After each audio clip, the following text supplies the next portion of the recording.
So here's the details on the read statement. Page 489 in your textbook lists this. So here's basically read variable name, and if I want to incorporate a prompt as part of the read statement, I can use the p parameter and a quoted string to indicate what prompt I want to use. A couple of examples here. If I want to read without prompting into the variable first line, I have a statement here that will do that.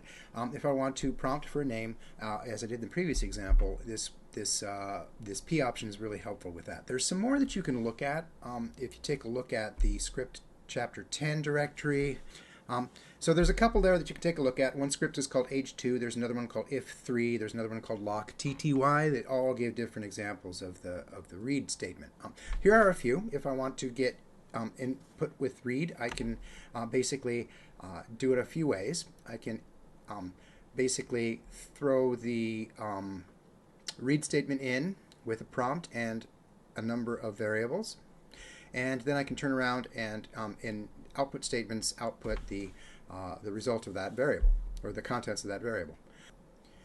With this last example, read 3, I entered 1, 2, 3, 4, 5 inputs. This is something else really when I was prompted, and this is an interesting behavior. Notice that there are only 3 variables indicated in this read statement, and the parse acted like this.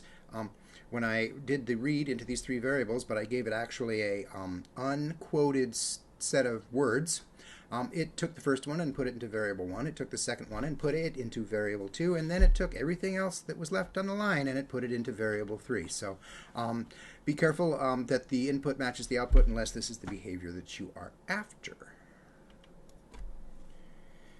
By default, if you don't indicate a variable name, there's a pre-built variable called reply that if you don't use a variable, you can just use this to get access to whatever the user entered in the very last read statement, and that's reply. And so in this example, the read statement is prompting and getting the name, and the echo statement is dumping the contents of a reply variable, which is not seen before this particular line, but that's the default handle that you can use to get the output from the variable that read is reading into if you don't indicate a name. As an alternative to using the read statement and keeping track of what's reading where and how the prompting is set up, there's a construct in Bash that is very useful for generating menus. That's called the select statement. There is an example in your script directory called select demo, and you can take a look at that. I'll pop it up here next, but I just kind of wanted to cover the basics of it. So here's the script here, and we have a select statement. So if you've used a database language, SQL select has nothing to do with this. This is a menu generating construct. So here I have select fruit in, so this is already starting to look familiar, right? This kind of looks like a loop. There is a variable called fruit, and then we have our in and a breakout of a list of values, which we have a sense from our look at the for loop and the while loop that this is going to act the same way, right? So we have an additional thing, stop, here, which is listed on its own line, but this is just word wrap. That's actually an option in the menu, and when I pull that into Vim, that'll become apparent. So that's not its own command. That's just a continuation of the previous.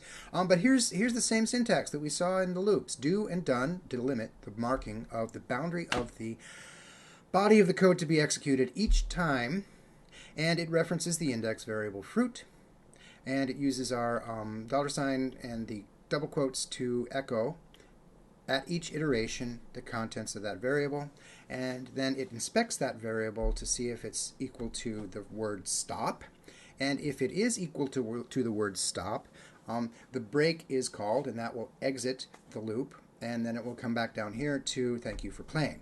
So let's take a look at what this actually kind of looks like. Here is the script itself. Just wanted to show you guys that indeed stop is a list. It's going to be the very last It cycled through here in this iteration through that index variable fruit. So let's see what it generates. If it's not a loop, I just told you it's not a loop, what exactly does this do? Well, I did tell you what it does. It generates a menu. Here's what it does. What? Look at this. I didn't have to worry about the layout. I just had to indicate here are the options I want to present to the user, and then it will prompt. And so if they enter a 1, it will basically have some logic that is able to inspect the value that was entered, and then has access to the actual text that was entered. So let's now that we've seen this, I'm going to indicate 7. That's my stop, and then it exits. So let's take another look into this and just review what we saw with what the code structure is. The thing I like about this is it's real minimal. I can sketch out you can sketch out a user interface without really a whole lot of thought. You just kind of know what the options are, put them in your list, and then you have a very simple plug-and-play menu that you can put in your scripts. So I wanted to just sort of circle back and close the loop on a few more of the variants of the loop. Speaking of loops that we just looked at, we've seen the for loop. There are alternative forms of the for loop. I don't know if I covered these before, but I'm going to proceed as if I haven't. Skip it if it's review for you. The alternative form to the for loop uses a loop index that's a variable. The variable is considered to be an array variable that contains a list of elements. So rather than a broken out list of elements, we can actually just put them in a variable or reference a predefined variable such as $@, which will give you an expansion of the command line arguments. So in this example here, I'm saying for args, where args is a variable, and I'm going to echo the value of args. So if I run it, this is an exercise for you to try. If I run it with 3 parameters, candy, gum, chocolate, if this is the name of the script, for test, candy, gum, chocolate, it's going to loop each time, and args will be cycling through the values of the parameters. And that's a pre-built variable that you don't have to declare. So here's an example. I said before that it's an array variable. I think I misspoke on that. Really, it's more accurate to think of it as a list at this point. So here I have another example of using this loop control mechanism. I have a variable called alphabet, and I have initialization of that to be a list of strings separated, or characters in this case, separated by a space.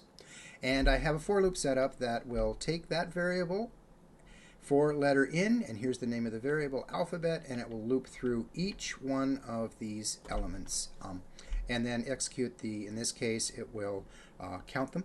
It will increment the counter. I have a variable called count, and I'm using the expression construct here to add 1 to it and save the value back into count, and then I'm outputting the count and then the contents of the letter variable.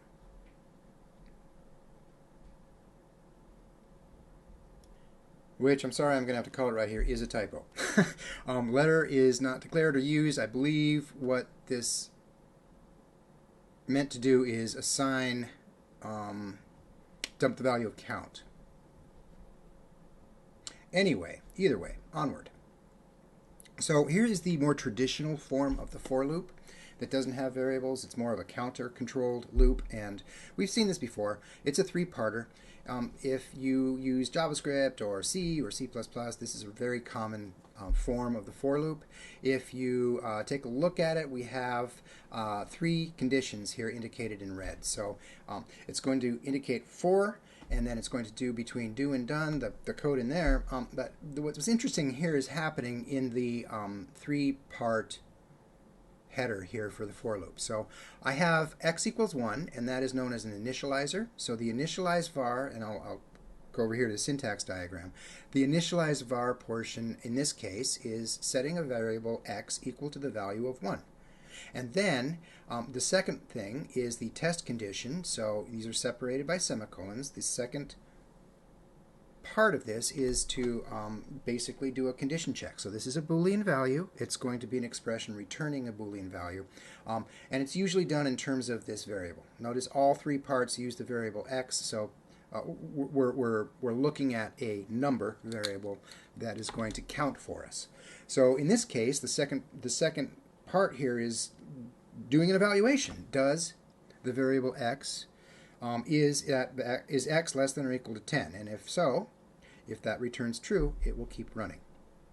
If it returns false, it will not run do or done, and execution will move outside of the block and proceed with the next statement after the for loop. So the third element here is what's called the increment variable. This happens after every execution of the code block. So this basically is going to increment the value x so that the next time around it sees the next variable of x. So basically we're marching from 1 to 10, and it's going to output the variable each time if you wanted to run this. But so the initializer happens once. It happens at the beginning of the loop.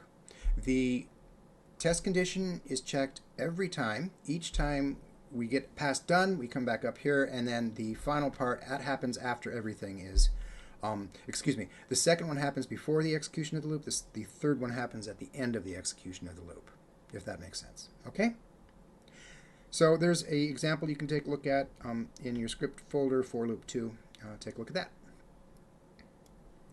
And another kind of workhorse loop construct here is the while loop, which is sort of better for situations where you don't know how many times you're going to loop. If that traditional old-style for loop is really, really good if you know exactly how many times you're going to, or can determine how many times you're going to need to execute a code block.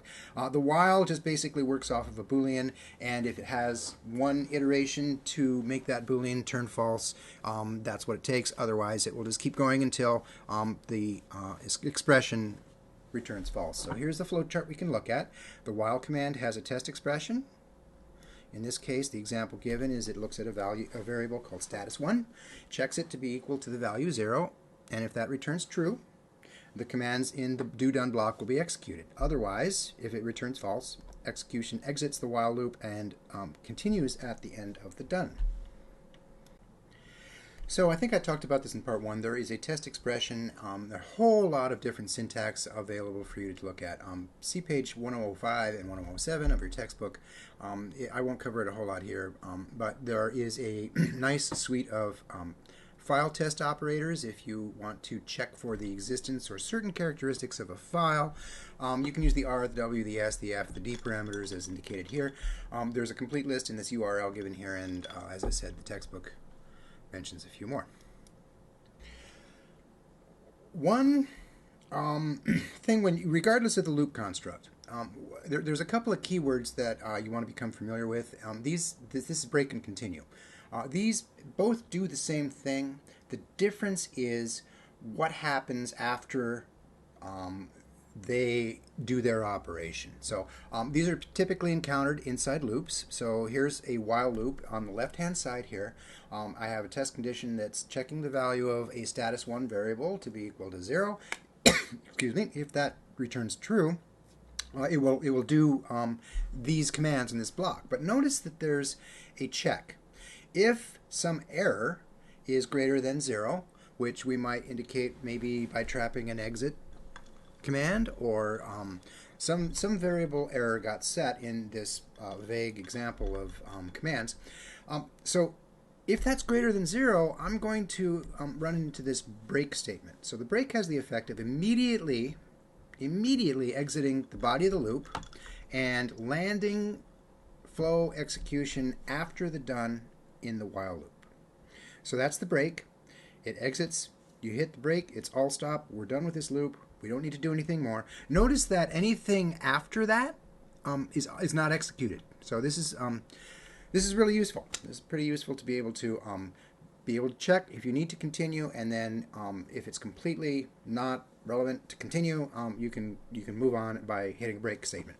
Now continue, on the other hand, does the exact same thing, except when it lands, it will land back at the next iteration of the loop. So in this right-hand side of the example, when it hits the continue, it skips all of the commands in the block, just as break did. But instead of going to the exit, instead of exiting and going out here to the next statement after the while block, it will actually go back up and reevaluate the while loop and continue on. So this is useful for getting to a point where you know you don't want to go further, but you still have more work to do. So take a look at it. So if we look into the file command_menu in the chapter 10 directory, we see this script using the case statement. There's a diagram in the PDF I'll show you in a minute, but it's, I think, a little more sensical to look at it in code first. The setup here is done without a select statement, so this is an alternative to generating your own menu. There are a number of echo statements up here which will list out statements indicating what options the user has, and then a final call to action, if you will, a prompt, which says, okay, there are your options, enter it, and this is our read command, and it's going to read it into a variable called answer. A little more zoom there. So then I'm going to use a case statement, the echo, without any parameters. We'll just echo a blank line, so I'm gaining a little bit of space on the screen. So I'm starting to think visually, and how can I adjust the screen to be more usable, essentially, readable and usable. And then I have this case statement here. So let's take a look at this. This, as I said, is an alternative to those rather confusing if-else statement branches that we've seen before. This is a little more structured. This is kind of like a routing construct. So the user has entered their character into the value answer, and now we're going to evaluate the value stored in the variable answer as an expansion of that variable quoted in our case statement. So this isn't a Boolean, is it? It's a value, and the first thing it's going to do is inspect that value, and then it's going to route based on whatever it is to a code block. So that's pretty intuitive. We have kind of a breakout here of all of the variables that we indicated, and then we have a final one here with an asterisk. Now, I didn't indicate for the user to use an asterisk. What's this all about? Well, this is a default catch-all condition. So if the user enters A and that's what's in answer, then it's going to output the date. If they enter B, it's going to run the who command. If they enter C, it's going to do a print working directory, D, ls, and then if they enter anything other than D, A through D, it's going to basically catch it here with the asterisk and basically say, that's not a supported command. Now, then there's these.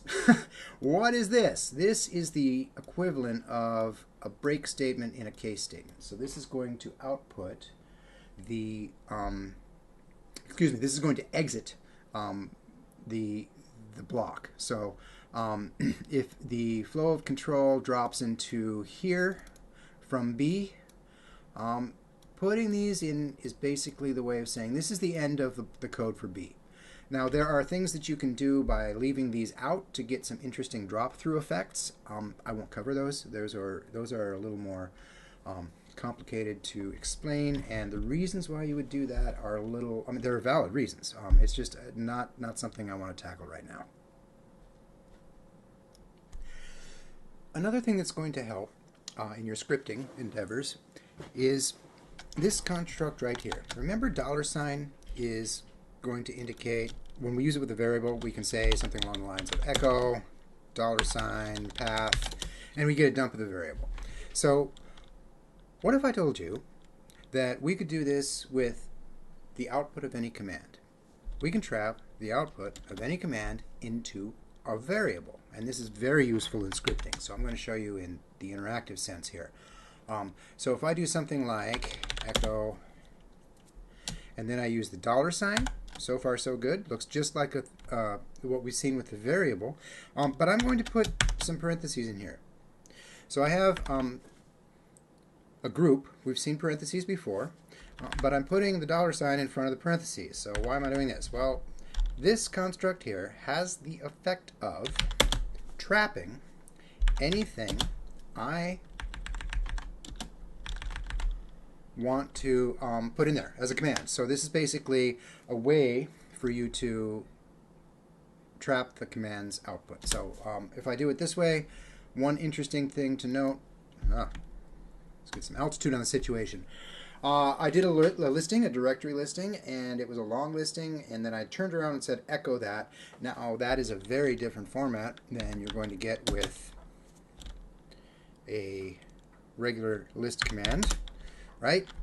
So there's a difference there, and I have an additional lab you guys can do if you'd like to kind of explore this. We'll talk more about that Wednesday night. However, the salient point being, if I wanted to trap that output,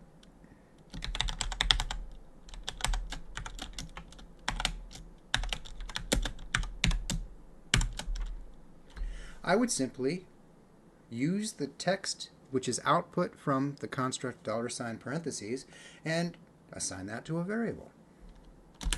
So it very quietly executes the command, and then if I echo the contents of that variable with our $ again, there it is. So why would you do this?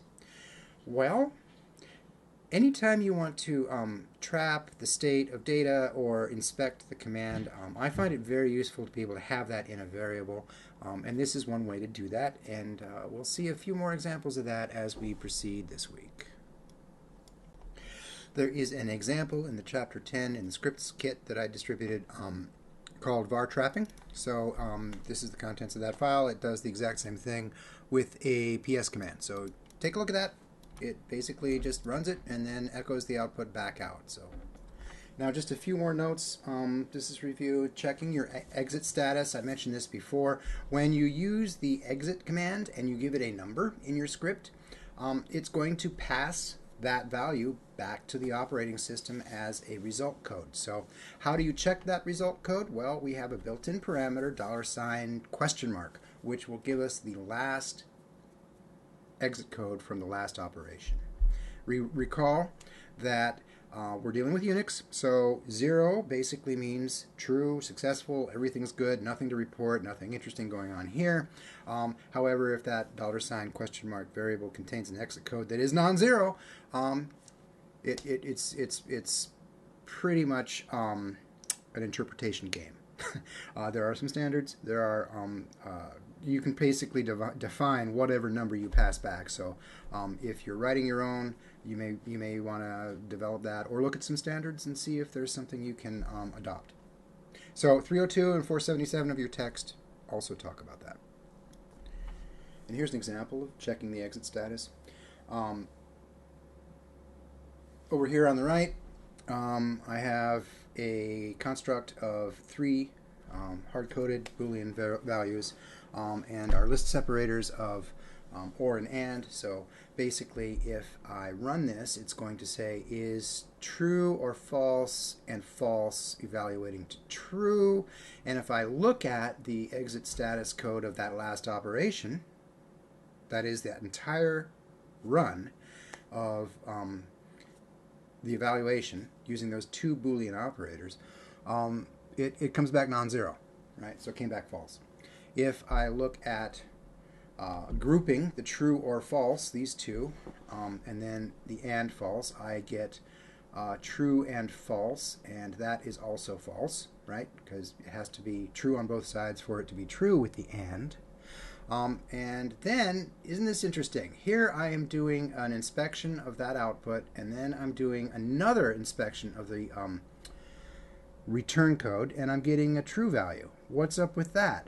True or false and false returned a non-zero exit status, but if I do it again, suddenly it's 0 again. What's up with that? Well, I mean, recall, this indicates the result code returned by the last run command. So what was the last run command when I did echo echo question mark and got a 0 here? Well, it's basically the previous operation was inspection of that very same variable, and that itself was successful even though it returned a non-zero value. So it's relative, so it's got a shelf life. It's basically the last thing you ran, and that's how you can get it. If you need to keep that, you can trap it into a variable. So let's revisit the kill command. A lot of you had questions about how we handle the signal, the Control C event, and make our scripts respond to it and not have the default action of exiting our script. So before we talk about that, let's talk about signals. So the kill command is kind of, it's been introduced as here's how you can manage a process. But let's think about exactly what the kill command is doing. If you type the -L parameter, you'll see a list of all kinds of different information. What is this? Well, kill is not just for sending a kill signal to a process. In matter of fact, under the hood, signals are at work. The means of communicating between process or for the kernel to control and update processes, signals were introduced, and the values that you can send include the value for Control C. They include a value for end the process. And if I type kill-L, I get a list of all of the signal types which are available to send to any process I want to.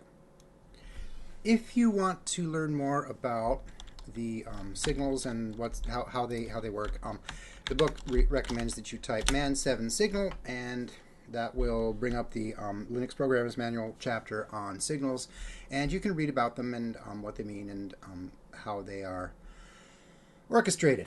So again, that is man7 signal, and that will open the 7th chapter of signal, and you can read about it. So what I am more concerned with is how do we use these? How do we use the kill command to send signals? And more importantly, how can we trap a signal that's sent to our script and override the default behavior?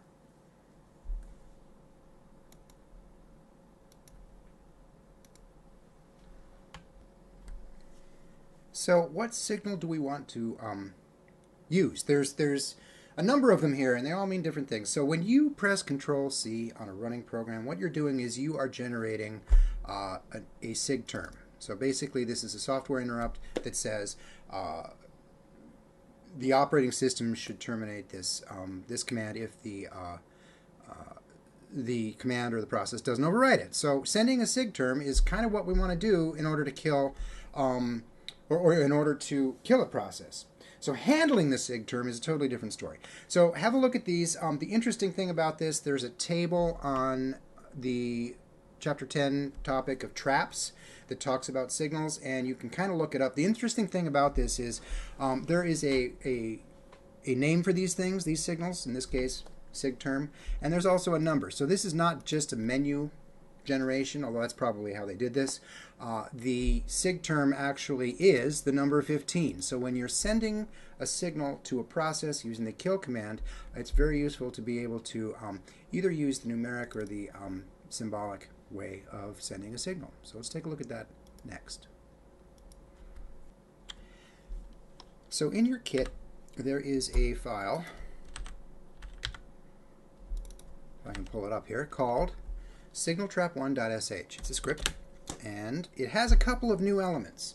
So let's sort of skip past these portions here. There is a noticeable lack of a bin bash spec here, which I would immediately like to correct. However, let's pretend it's there, and we are going to just kind of look at the structure. This is different. We have a couple of elements here that we haven't seen before, and they're called sigquit, and they've got these parentheses, and they seem to have their own sort of body to them. And there's one called sigint, and they have their own body to them. And these are functions. So a function is a way for you to take a block of code, put it into a callable routine, and define that. So you don't have to repeat all that code over and over again. That's one purpose of defining a function, and to organize your thoughts and to make things more efficient. In this case, we're using functions to be able to register handlers for a trapped signal. I'm going to say that again. We have a command here called trap, and when we use the trap command, we are registering a handler for a signal. So I have three statements here, and I'm not using the numeric. I'm indicating the name of the signal I want to handle. Oh, excuse me. I'm indicating the name of the signal I want to handle, and I'm associating it with a handler. What is the handler? Well, in this case, the handler is a function. So notice this is kind of the first executed command right here. These function definitions in a script will be encountered, run, and then they'll be remembered. But these commands don't actually do anything. These commands just sort of define the function, and then the program proper starts after these. So that's a concept to get comfortable with, is the definition of a function, and your book talks about how you can pass parameters to a function.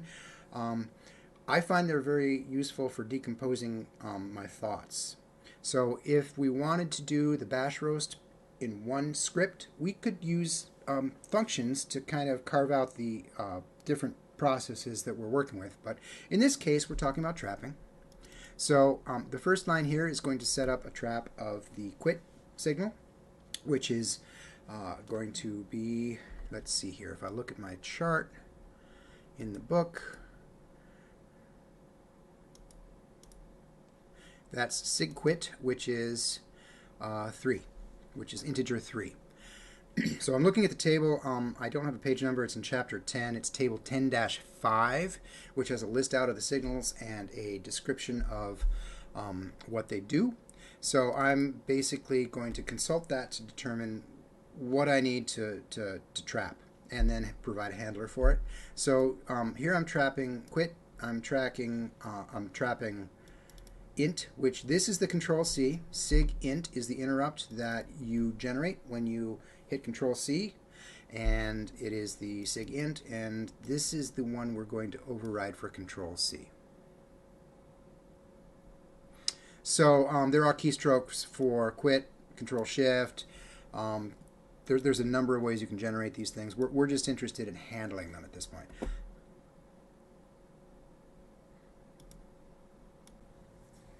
So once those handlers are set up with our trap, in this example, we just echo an indication of what the PID is, which is using recall. This one's kind of funny. The $sign parameter, the variable that's provided, will give you the PID. I've used this before, but it's kind of funny that the $sign both is named the variable, and then it is used to dump the contents as any other named variable. So that's the name of the variable, $sign, and to display it, we just proceed it with a $sign. So then after that, we just have a loop that doesn't do a whole lot of anything. It just basically references an interesting device called true, which lives up there in user bin bash, and it's going to basically do a loop, and it's going to sleep, and it's going to do that until this turns false, and that's never going to turn false. So this is a process that's not going to end. I've written a few of these. There's a null command that does something similar, but it's useful to work with. So let's run that. We haven't actually looked at what's inside the functions yet, but let's just kind of get a run and see how this looks. So if I run this, it says that the script started, my PID is 31724, and what I'm going to do now is I'm going to press Control C. So it ends as we expect to end, but I have a message suddenly, and this message did not come from the operating system. It did not come from the kernel. It did not come from shell. It came from the script itself.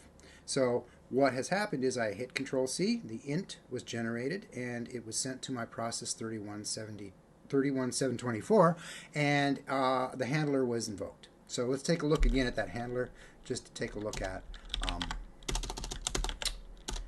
what's inside the function. Them, vim. Swig, sig. Okay, so this has been bugging me, so I'm going to fix it. So you notice that we were able to do this without our number one line. So I'm going to ask you a question. Why did it work without this line? Well, because when I told you guys this is how you should set up your script, I said this basically identifies the interpreter, right? So it's going to run the interpreter, and then it's going to hand everything to that interpreter that's in the file. Well, what if there's no interpreter listed? Well, we happen to be writing in Bash, and our shell happens to be Bash, and so Bash can make a reasonable interpretation that the text in a non-identified file where this first line was missing, the reasonable assumption for Bash to make is that it's Bash script. And so that's what's happening. Now, I'll put this question to you. Would this work with Perl?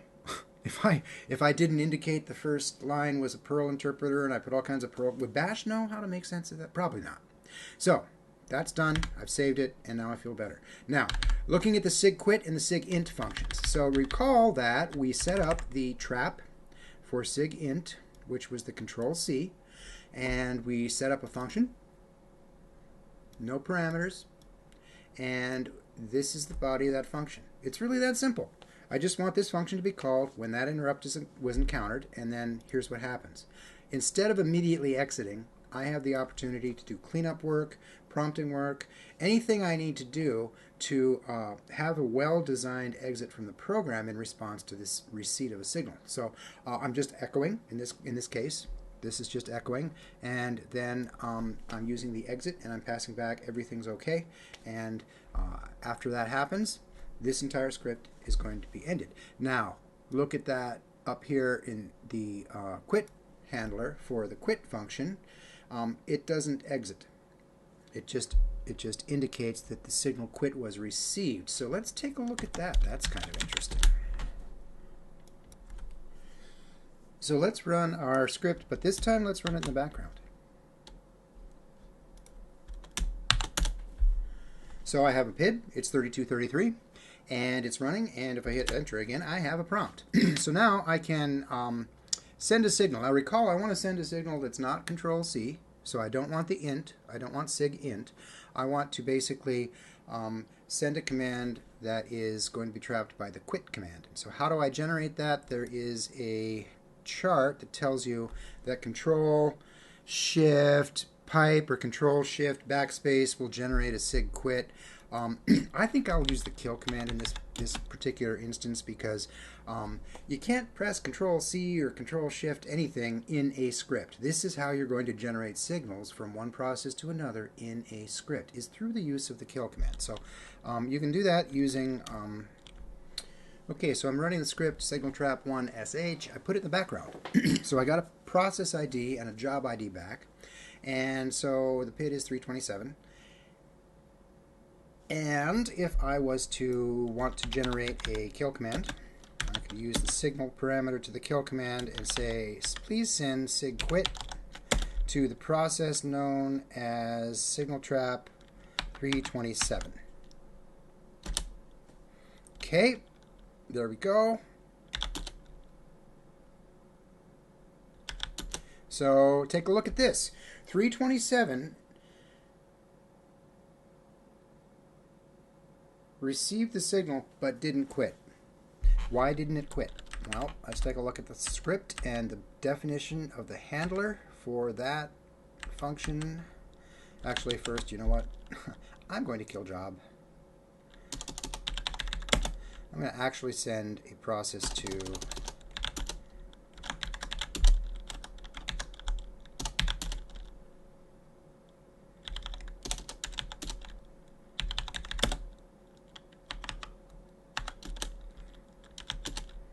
okay, there we go. I just didn't want sleeping to be output to the screen.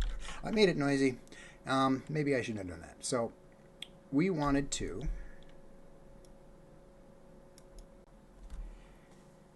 explain to ourselves why the quit command didn't cause the process to quit when we set the sig quit signal to it. So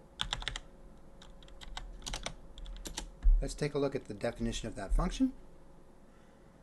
Slowly we see that if we review our trap command, sig quit was actually set up to respond to that quit. So sig quit, the function, contains one statement basically saying, hey, you sent me a signal, but it doesn't have the exit, right? So we've trapped it, and we've actually redefined the behavior from the default behavior that the operating system would display to now we have some control over that. So hopefully this gets you started on that one element of the bash roast, that is how do you handle Control-C? Well, okay, here's how you do it. So guys, this pretty much completes everything I wanted to cover for the lab. Definitely read through Chapter 10. It's a very dense chapter, but hopefully this gives you some milestones you can work from. And this, I think, is kind of the repertoire that you'll need to design an effective solution that plays well in the environment. And you get to see now that there's operating system components that can help your processes talk to each other.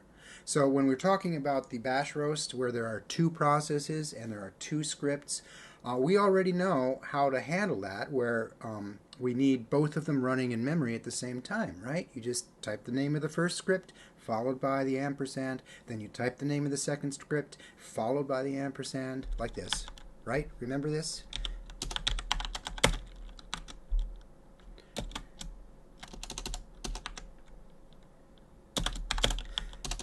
Script with T, 1, ampersand, script.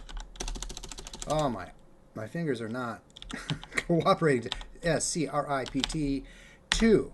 And then, right, so if the first script in this case was our cashier script and this was our barista script, now we have a way that even the two processes could talk to each other if they wanted to. Not sure that that's going to be called for in the requirements. We really just want to handle the Control-C event in both of our scripts, and then basically redefine that to somehow cancel the order, and that's a whole other discipline of analysis for it.